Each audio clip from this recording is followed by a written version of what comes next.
All right, and we are live. So, welcome to today's Power Panel. Before we get started, I wanted to mention that today's Power Panel is brought to you by MYOS MD, the cutting edge nutritional supplement designed to combat muscle loss and support healthier aging.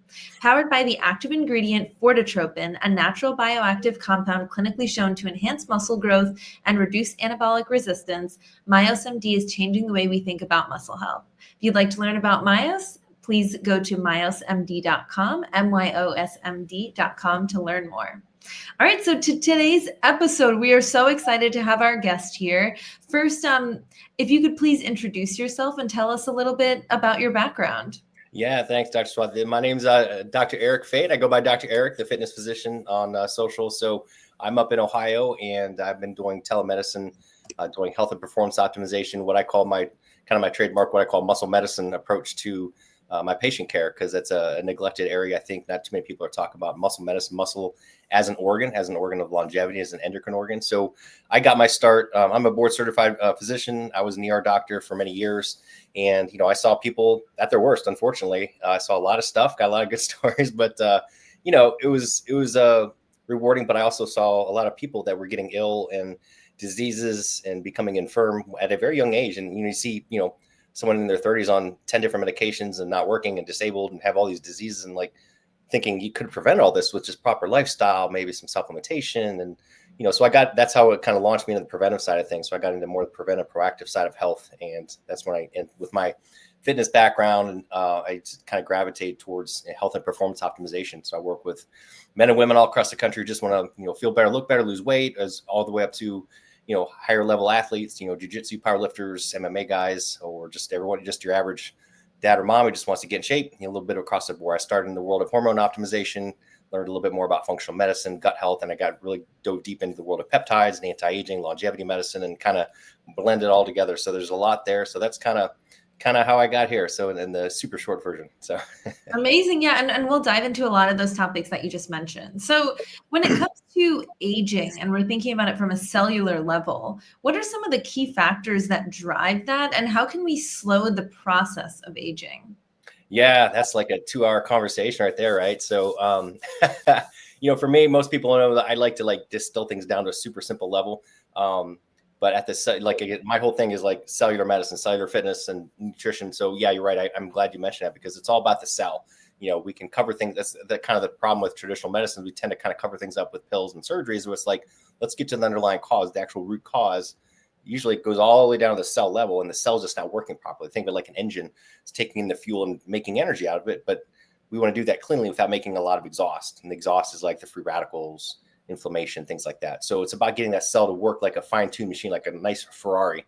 And typically it's all the geeky terms like senescence and oxidative stress and inflammation. But for me, I like to tell people, like, we live in a very toxic world. Unfortunately, it's very hard to be healthy, because when we're surrounded by Wi-Fi, electronics, and blue light, and there's glyphosate in their food and water, and there's artificial colorings in foods and toxins in the food, and the nutrients are depleted out of the soil, and our circadian rhythms are totally off. I've been delving into the world of quantum biology and how we're just our bodies just haven't had time to catch up with our environment. When we're supposed to be getting up with the sun, going to bed with when the sun goes down, and we're not. We have artificial lights. We're getting up early. We're going to bed late, and everything's just out of kilter, and that affects at the cellular level, at the DNA level. So how do we fix it? It's a big problem, and sometimes for me, again, it's all about going back to the basics. Like for me, I'm sure we'll talk more about it later, but the first thing is just kind of getting our circadian alignment right, I like to get back to roots, get back to nature.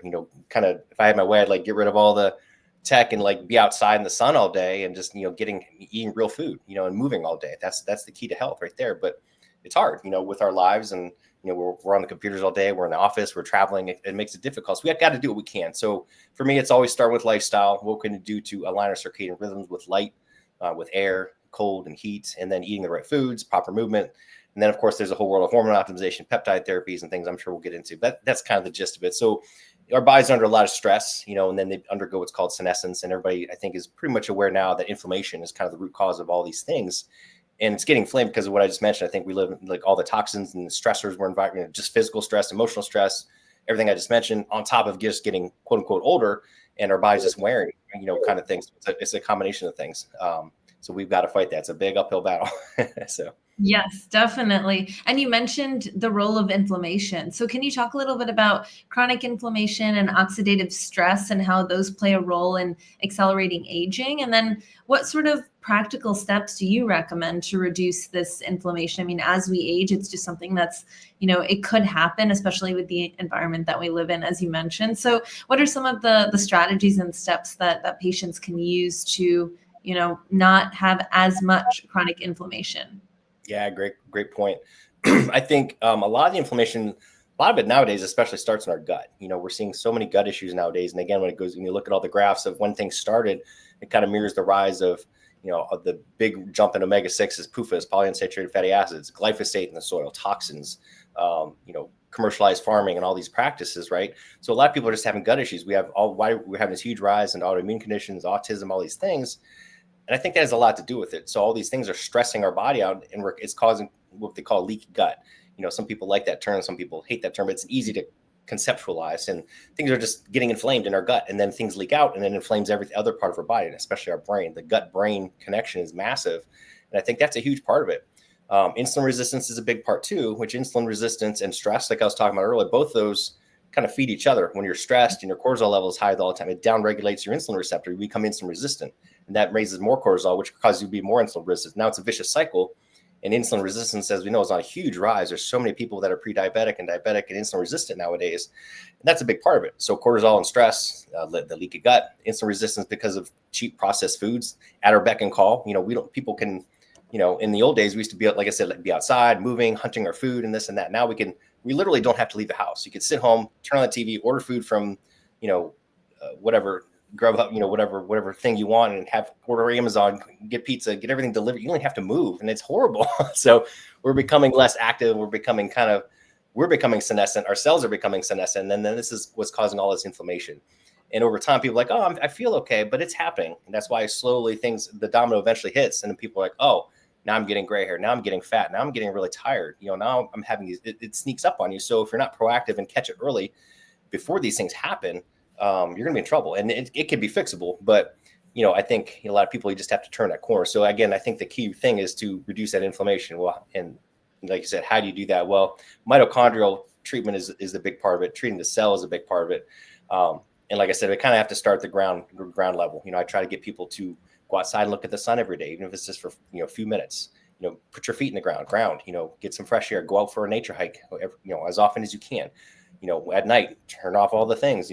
Wear the blue blockers or dim the lights. Get the red or the flux on your computer, etc. Then you eat real food as much as possible. It's hard. Organic food, real food is expensive, and that's by design, right? The big companies want us eating this cheap processed food because it's highly addictive. The food scientists design it that way. So we have to eat real food. We have to move all day. We have to lift weights. I talked about muscle medicine. We have to maintain our muscle mass. We have to lift heavy things. We got to move every day. And then we got to work on stress. In communication. One of my big pet peeves is I don't even have it in here, but you go outside. I don't know how often do you see this, and you're walking around looking at a restaurant, and everybody's got their faces down on the phone. It's like nobody knows how to talk anymore, communicate. It's like, oh my gosh, why do you think all these people are so stressed all the time? Look what happened 4 years ago. Everybody's freaking out because we didn't have connections, and everybody's covered up, and everybody's using these devices, and it's not normal. So I'm a big proponent of kind of going old school. I mean, I love the new stuff with medicines and peptides and hormones and blue light or red light therapy and all these things. That's cool. It's great. We have to use it. But I think a lot of it I'm kind of old fashioned. I think just getting back to our roots of look back at the pictures of the people in the 70s. They're all lean. They're all tan. They're all happy. They're outside. They're talking to people. They're being active. They're eating real food. They're in the sun. So you got to start with the basics. And a lot of that stuff is free. So that's where we start. And I'm sure we'll go down more roads here in a little bit, but that's a start. Oh my gosh, that's exactly what I say, is that so many of these things that you mentioned are free, and everyone thinks that, wellness and optimization and all of these things can be so costly. And of course, there are many, many things, that even things we'll talk about today that, may be out of pocket, may be covered by insurance. And there are also so many other things like walking, speaking to others, things like that are just free. Yes, absolutely. Yeah, there was what do I take to calm down? Have you tried breathing, breath work or box? Right, exactly. Meditation, prayer, having sex, going for a walk. And these things are free, and people don't think about it because that takes too much time. Everybody wants that quick fix society, and I think that's dangerous, and I'm like, dude, come on, just go outside and go for a hike, hang out with your spouse and talk, just cuddle, talk to, touch skin to skin, all these different, raise your oxytocin level, different things that, like you said, are free and easy, but people either forget or they don't want, because we're in such that quick instant hit society. Like we got to click, click, click, click, click. And it's like, we want it now. It just doesn't always happen now. Or people just think that it needs to be overcomplicated. I think that that's something I heard from patients all the time, is that they're like, oh, it can be that simple. Like they're almost in disbelief that something could be that simple. Yeah, absolutely. Yeah, it doesn't have to be that hard. Exactly. And one of the things that you mentioned was mitochondrial function and the importance of it in energy and in aging. So what are some science-backed ways to improve mitochondrial efficiency and support cellular health? Yeah, I love that. That's kind of how I got into this. Is my whole thing was like mitochondrial health, and like now I'm kind of more towards the muscle side of things, but they're all interrelated, right? And mitochondria, everybody knows, everybody calls them like the powerhouse of the cell. Now they do a lot more than that. They're involved with cellular signaling. They're involved in a DNA repair, communication amongst the cells, our body's ability to create fuel and create energy, so many other things. But when they go down, we're all starting to go down, right? They do power us. They create ATP, which is the true currency, the energy currency of the cell. And again, it's under bombardment, right? When we're all these, everybody's, goes to the doctor, they get put on a drug, right? They put on a statin, a beta blocker, all these things that are affecting us. This polypharmacy is horrible, and it's affecting people very adversely. Then you throw in the PUFAs, the Wi-Fi, the lack of all these things, they all accumulate, and our bodies can only take so much. So to support that mitochondria, again, kind of going back to the basics, right? Number one, feed it real food. It needs energy in and energy out, right? We need to give it real food, healthy proteins, healthy fats, some carbohydrates. These are all good. People talk about fasting. Fasting can be useful. I feel like a lot of days nowadays it's overdone a lot. So you have to be careful with that, but it definitely has a place. The circadian alignment I talked about, that's massively important. When that morning sun, everybody kind of like, some people get it. Some people just roll their eyes. I'm like, no, you don't get it. Your retina is actually connected to your brain, and it tells the suprachiasmatic nucleus in your hypothalamus to start creating cortisol, to start that process of making melatonin, so you could sleep that night. It gets everything in alignment. Light is energy, and light is actually a signal. It's basically communication. It's energy. And it's telling your cells what to do and what not to do. So that's so important. Same thing at night. Light and dark. We're meant to do that. And people, in Europe, and read some of these other books, the works of people from years ago talking about that we're energy cells, that we create energy and electromagnetic fields and all this stuff. People think it's woo woo, but there's a lot of science behind it, and it's really important. So, then on the kind of going down that spectrum, pun intended, is like using things like light therapy, like red light therapy. Heat and cold is fantastic. Cold therapy, cold plunge therapy. And conversely, sauna or heat therapy is really good for the mitochondria, for detoxing, for healing, not just for the mitochondria, but for the skin, the muscles. They can be very helpful for rebooting mitochondrial function. Of course, exercise does so much for the mitochondria. High intensity training and strength training both improve mitochondrial function, what we call mitochondrial biogenesis, creating new mitochondria, and it controls the fission and fusion of these mitochondria, where they break apart or they come together. And that's very important. And when people are sedentary, they're not doing that very efficiently. Everybody's talking about like autophagy and how we clean ourselves up with fasting, all these things. Well, exercise does this just as well, if probably better than fasting and anything else. And it does so many other things. So just by exercise, especially high intensity training and strength training, they both work in different ways to improve the mitochondrial function and make it more efficient. So we can make that energy more efficient. So we can improve our fitness level, which enables us to make even more mitochondria to give us more energy. And so now we're in a beautiful cycle. So it builds on itself. I talked about real food. Of course, everybody's always wants to know what's the supplement. Everybody's into supplements. It's great, but they are supplementary. All the other things are foundational. But things like alpha lipoic acid, or carnitine, resveratrol, and NAC. A couple cool ones I like are spermidine, PQQ, D-ribose, and urolithin A, mitopure. Those are all really good for mitochondrial function. People kind of a lot of times forget about D-ribose and PQQ, but they do a lot for mitochondrial function and energy production.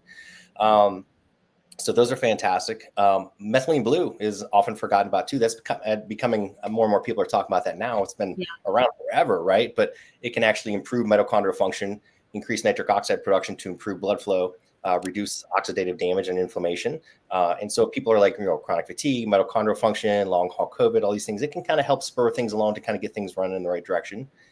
We use a lot of ketone esters, like ketone ester drinks. Those are great for providing a clean energy source for mitochondrial function. Another one people forget about, other than just hormone optimization, your basic hormones, estrogen, progesterone, testosterone, thyroid. Thyroid is huge for mitochondrial function because that's where everything starts. All our hormones, they start that process in the mitochondria by making pregnenolone from cholesterol, then all the hormones are made from there. But thyroid's needed for that. So is vitamin A and all the other vitamins. So if one of those is missing, now we're not making our hormones. And then the other one that's kind of forgotten about is melatonin. Everybody thinks of melatonin as like the sleep hormone, which it is, but it's also powerfully anti-inflammatory, powerfully antioxidant. It does a lot of signaling, prevention of cancer and other inflammatory conditions. And again, it improves mitochondrial function. So it's very fantastic for that. And again, we can do that just with therapy, but sometimes we need to do some supplemental melatonin as well. So those are some quick ones we could, just to talk about mitochondrial function. These all have to be kind of staggered out. You want to throw all these on at once, start with a few of them, then add them on, or maybe you don't need one of these versus the other. Depends on how bad you are. And then we didn't even talk about the peptides. There's a lot of mitochondrial peptides like MATA-SC, SS31, all these other peptides, which are great, but obviously a little bit more expensive, but they can definitely help mitochondrial function too. So if I have someone who's really bad shape, say, a vax injury or long haul COVID or chronic fatigue or something, they may need some of that for a few months to kind of jumpstart things and get those mitochondrial function. Then we can kind of back them off a little bit. Right, exactly. Can you talk a little bit more about peptides and how you use that as a part of the age management strategy? Like, how do peptides work and which ones do you find are the most effective for muscle retention or metabolism? Yeah, great question. So yeah, I love peptides. They're fantastic. I definitely use them a lot in conjunction with my hormone therapy, bioidentical hormones, because they work very, very well together. They're very synergistic. But the mitochondrial peptides I just mentioned are fantastic, although they are a little expensive, but they're very useful. I think usually my bread and butters are, again, kind of addressing the things that you asked about earlier, like inflammation and the gut. So and the immune system. So things like thymus and alpha, BPC 157, those are kind of foundational for modulating the immune system and reducing inflammation, improving gut health. And then the other probably foundational one is the what we call the GHRHs and GHRPs. They're growth hormone releasing hormones or growth hormone releasing peptides. So they're things like sermorelin, CDC, ipamorelin, tesamorelin. People have heard about these for a little while, but as we age, just like a lot of the hormones, we start losing them. Their production goes down as we get older, as early as our 30s and 40s, sometimes earlier. We start losing testosterone. Women start losing progesterone and testosterone, and growth hormone goes down. So these growth hormone peptides work in the brain to kind of make your body make more of its own growth hormone. We keep having it in our brain, but we can't release it into our system as well as we get older. So this kind of stimulates the brain, the hypothalamus and the other glands to produce more growth hormone, which then goes to the liver, and you get another hormone called IGF-1. And these provide benefits to the body in terms of overall health, definitely at the cellular level, improving cellular function, repair, efficiency, reducing inflammation, healing, helping you to heal injuries, heal the gut. Can definitely help in terms of like burning off some fat, maintaining muscle mass. And it also helps with sleep. Sleep is what everybody's dealing with nowadays. And that's a whole nother topic, but that can also be helpful for sleep because it doesn't improve deep sleep and REM sleep. So that's very, very foundational as well. It can be very helpful. And all the peptides, they basically, some of them we don't know, but most of them work for signaling. They're almost like communication. It's kind of like, hey, work better, just yelling at things to kind of work better. They're different from hormones, which tend to work at like the DNA level or through a receptor, but they work through more like a signaling pathway. And they're basically just groups of groups of amino acids as well as all they are. And a lot of these are normal. Like we have peptides in our body, like insulin is a peptide, oxytocin, all these different things. So they're kind of natural products similar to bioidentical hormone therapy. But those are some of the big ones. There's some other ones. There's many, many others that I use, but the ones for the gut, for inflammation, growth hormone, those are kind of foundational. There's some other ones that I like as well, but those are some of the big ones. There's a lot of other ones for like sleep, for circadian rhythm alignment, for gut health, like lorozatide. There's so many we could talk forever, but those are some of the foundational ones that I've used quite a bit. And you mentioned that, so many processes like, hormone production and things significantly slow down at or around 40.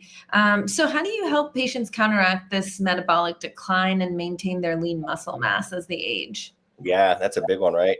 So it's usually a combination of things. Number one is diet and movement, of course, and the circadian alignment, like I was talking about. But so many people are just not getting enough protein. It's very underutilized. Things like, creatine and some of these basic, easy things. But biggest thing is just eat more protein, eat more vegetables, feed the gut, and give it those starches, those fibers that it needs to make a good, healthy microbiome, which is going to help with repair and muscle retention. So people that are doing these really extreme diets, I think they're okay short term, but they're missing out because they're not optimizing their gut. And there's all these products like butyrate and short chain fatty acids that are made in the gut that can help with your overall health, let alone muscle repair. But so, eating high quality protein, enough of it, lifting heavy things like I was telling you, and just moving, constantly using the body. And like I said, with muscle medicine, like muscle makes these cytokines, these signaling molecules called myokines, and they exert a lot of functions on the body. They work to help improve bone health, to keep your bones strong. They work in your brain, your liver, your gut, all these things like some of these medications do. You can do it by increasing your myokine production. That only comes through working your muscles. So, constant movement, lifting heavy things, high intensity training, you have to do that, period. And then of course sleep. So many people are just, we're running hard. We're talking about stress earlier. So reducing that stress by chilling out, meditating, breathing, and getting quality sleep every night. So many people are like, oh man, I'm going CrossFit all day. I'm slaying my protein, but man, I'm only got 5 hours of sleep. I'm good, bro. I can just, go all day. I'm like, no, you can't. You got to sleep. You got to recover. So you have to sleep and recover. And then of course that, someone's like you said, like people are like in their 50s and 60s, sarcopenia or muscle loss is hard, and it gets old. It gets more difficult as we get as we do get older, because we lose satellite cells. We lose that neuromuscular connection where the nerves connect and tell the muscles to contract. So we have to keep them moving. Of course, there are other tricks that we can do. We talked earlier about like cold therapy and heat therapy can be very helpful by getting those heat shock proteins, those cold shock proteins moving. Peptides we talked about, like growth hormone peptides and PPC, are fantastic for maintaining muscle mass and promoting healing and that recovery, so we can go back and work out again. Some of the supplements I talked about that can be helpful. Then if someone's really having a difficult time, of course, things like creatine, HMB is helpful. MYOS MD, the fortotropin is fantastic for stimulating muscle growth, building that muscle mass. Collagen protein, a lot of us don't forget about collagen, but it's important for those connecting tissues. A lot of times the fascia, the tendons, ligaments, they give out before the muscles do. And you need that for the bone to pull in that muscle. You've got to have strong connective tissue. So increasing your collagen intake can be very helpful. And then of course, there's your repair side. A lot of people are focused on building and working out, but they got to focus on the recovery. So that's where those nutrients come in. That's where rest and recovery, things like, fascial therapy and massage and sauna therapy, the recovery component, sleeping. I always tell everybody, train hard, but recover harder. You might just be going too much, too hard, too fast. That's why you're getting tears. That's why you can't recover. That's why you're sore all the time. You're overdoing it. So train hard, recover harder. That's a big one as well. And hormone therapy, of course, is massively important. Again, we all lose progesterone, testosterone, all the estrogen. We all lose these, and these are massively important. So if you're getting, up in the, 40s, 50s, and 60s, your hormones are going to go down. And pretty much everywhere. There's some people that don't, but you have to optimize those. And sometimes you could do it with diet, exercise, lifestyle. But a lot of times we're going to have to do bioidentical hormone therapy. There's nothing wrong with that. We've had it our whole lives. So now we're giving it in a fashion similar to the same molecules that our bodies have with bioidentical hormones. And that's huge. That's definitely going to help you with muscle retention, muscle mass, gut health, inflammation, brain health, bone health, all these things, all of them. For women, it's estradiol, progesterone, thyroid, testosterone, and for men, it's all the above, especially testosterone. But men need estradiol too. You don't want to block that. That's a myth I'm talking about all the time on social media. And then thyroid is a whole nother level. But all these hormones come into play. So foundationally, it's this lifestyle, the diet, the exercise, the recovery, and then we add on hormone therapy. And then if they're still struggling, then we can go to some of these advanced therapies like peptide therapies, or these other products and things like that. So that's it in a nutshell. I could talk for a long time. I get excited about this, so cut me off anytime. Great. Yeah. And I would love for you to talk a little bit more about the importance of personalizing hormone therapy, because we hear a lot about, testosterone and estrogen and the importance of, bioidentical hormones once we get to a certain age, but that's not necessarily for everyone. So how do you go about personalizing hormone therapy?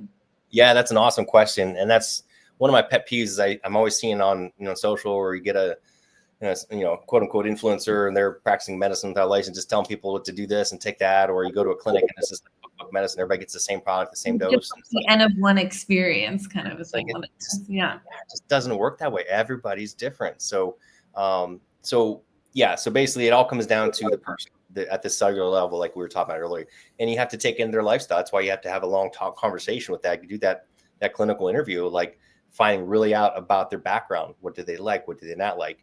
Their perspectives on training, on sleep, on different things, on therapy. Do they even want to discuss hormones? Are they opposed to it? What form of hormones?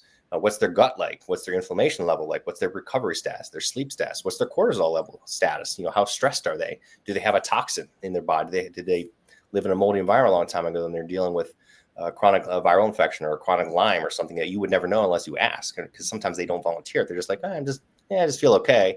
But unless you really dig deep, you're not going to know. So you have to take all these factors in consideration. And because if you're giving them something, it may make things worse. It's kind of like if you give them like a certain hormone, or like NAD is a great example. Everybody wants to do NAD, but if you're inflamed or you have some kind of inflammatory process, it's actually going to make it worse.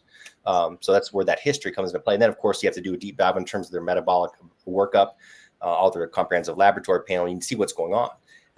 And then you have to individualize, because some people have different genetics and different things in their microbiome and different things on the laboratory profile, which can indicate where they going to metabolize this hormone faster or slower. I can tell it by looking at their labs and asking them a few questions, because if they're giving them the wrong dose for their profile, they're going to have problems and they're not going to be happy. So that's where the individualization comes in. So it may be a woman and she doesn't need a lot of testosterone because maybe she has mild PCOS, where you can still give it to her, but you have to do something to mitigate that. Or with a guy, they may have a certain genetic profile. It's called a CAG repeat on their genetic code, which you can't really know without testing it, and you can't even always test it, but sometimes it takes a little trial and error. But some guys just don't need that much testosterone. They just need a little bit and they're good. So they may be at a level of 400 and feel great. Another guy may feel terrible at that level. And again, it's not just about the levels, it's all the other things. Look at the other things on the markers, how fast they eliminate, how is their gut health, how do they process things. So everybody's different. So that's why everybody's dose is different. The form that you give them, whether it's a cream, an injection, a pill, and then how often do you do it? And then you got to look at what else is going on with their diet, whether supplements are taking, and how they all interact, because everybody's on different things. Or maybe you can improve their body's ability to absorb something by improving their gut, or improving their ability to digest certain foods.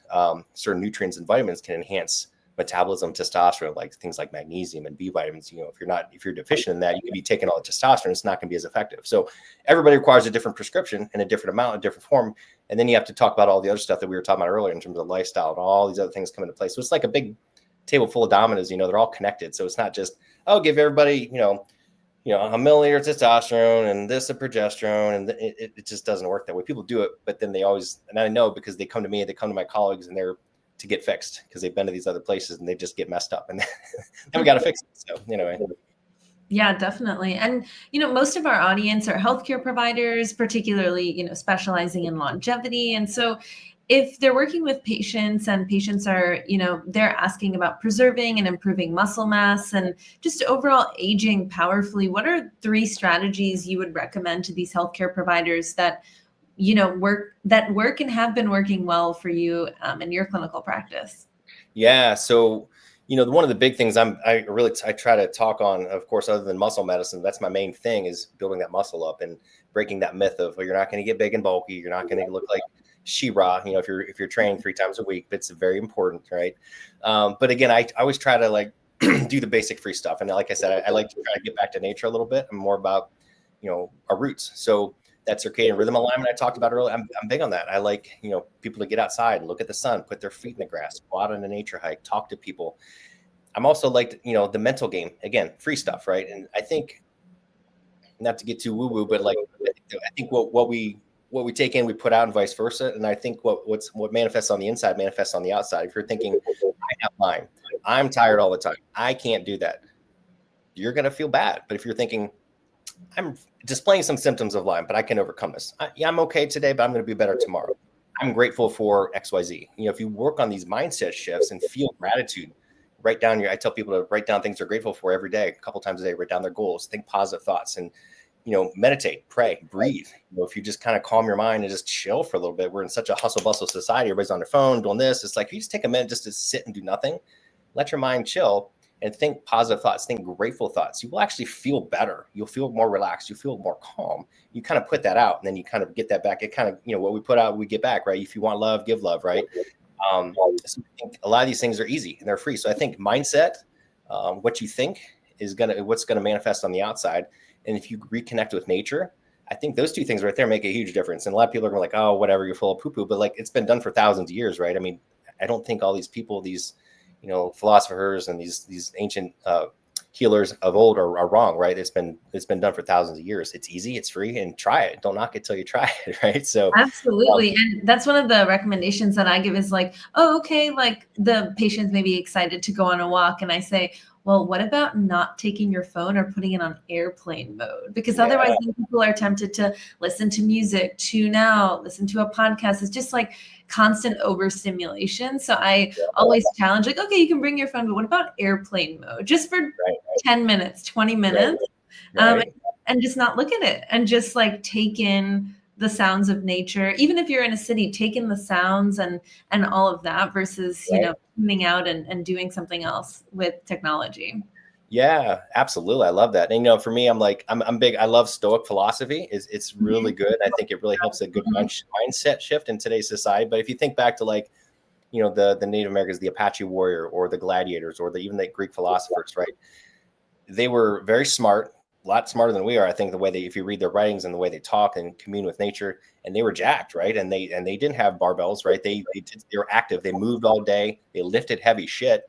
They used their brain. They communicated, and they're outside all day. It's like, let's just get back to that. They were very, very in tune with nature, with God, with the universe, and kind of things. It's like I think we've lost that, and I think I don't know if you can see it.